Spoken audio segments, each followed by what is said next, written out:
নমস্কার বন্ধুরা, দুধ মালাই খেতে আমাদের সবারই বেশ ভালোই লাগে। তো আজ আমি আপনাদের সাথে দানাদার দিয়ে কি করে বাড়িতে দুধ মালাই বানাবো তারই একটি রেসিপি শেয়ার করব। বন্ধুরা, এইভাবে আপনারা একবার দানাদার দিয়ে দুধ মালাই বানিয়ে দেখবেন, খেতে কিন্তু খুবই ভালো হয়। আমি 500 দানাদার এনেছি। একটা পাত্রে 700 লিকুইড দুধ আমি গরম করতে বসিয়ে দিয়েছি। তার মধ্যে আমি 3-4টে এলাচ একটু করে হাত দিয়ে ছিঁড়ে দিয়ে দিলাম। বেশি ফাটাবো না, এলাচের দানা যেন বেরিয়ে না যায়, একটুখানি ছিঁড়ে দিয়ে দিয়েছি। আর দিলাম 3 চামচ চিনি। খুব বেশি চিনি আমি দেব না, কারণ যেহেতু দানাদার দিয়ে বানাবো তাতেও একটু চিনি থাকে।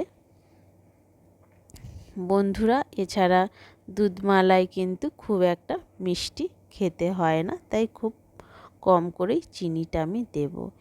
এরপরে যে দুধটা আমার ফুটছিল সেই দুধ থেকে আমি খুব অল্প করে একটু দুধ একটা বাটিতে ঢেলে তাতে আমি 2 চামচ গুঁড়ো দুধ মিশিয়ে নিলাম। ভালো করে মিশিয়ে নিতে হবে। গরম দুধের মধ্যে গুঁড়ো দুধটা দিয়েই কিন্তু ভালো করে ঘেটে নিতে হবে।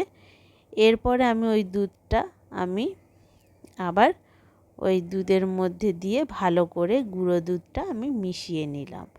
মিশিয়ে এবার দুধটা একটু ফোটার জন্য ওয়েট করতে হবে। বন্ধুরা, দুধটা একটু ফুটে গেলে আমি এর মধ্যে দানাদারগুলো একে একে দিয়ে দেব। দানাদার দেওয়া হয়ে গেলে আমি দুধটা ফোটার জন্য অপেক্ষা করব।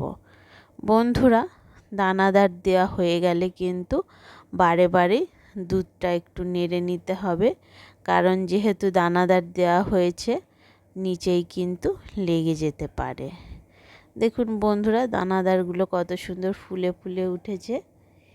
এইভাবে মাঝে মাঝেই দুধটা নেড়ে নিতে হবে।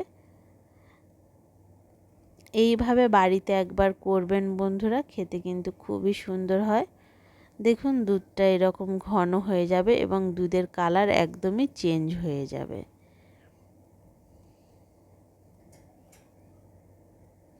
যে সমস্ত বন্ধুরা আমার ভিডিওটি দেখছেন, যদি আপনাদের আমার এই রান্নাগুলো ভালো লেগে থাকে তো অবশ্যই আমার চ্যানেলটিকে সাবস্ক্রাইব করবেন।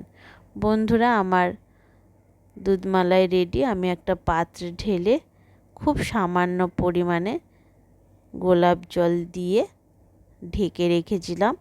আধ ঘন্টা পরে দেখুন বন্ধুরা, এই রকম ক্ষীরের মতন হয়ে গেছে এবং দানাদারগুলোও কিন্তু খুব সফট হয়ে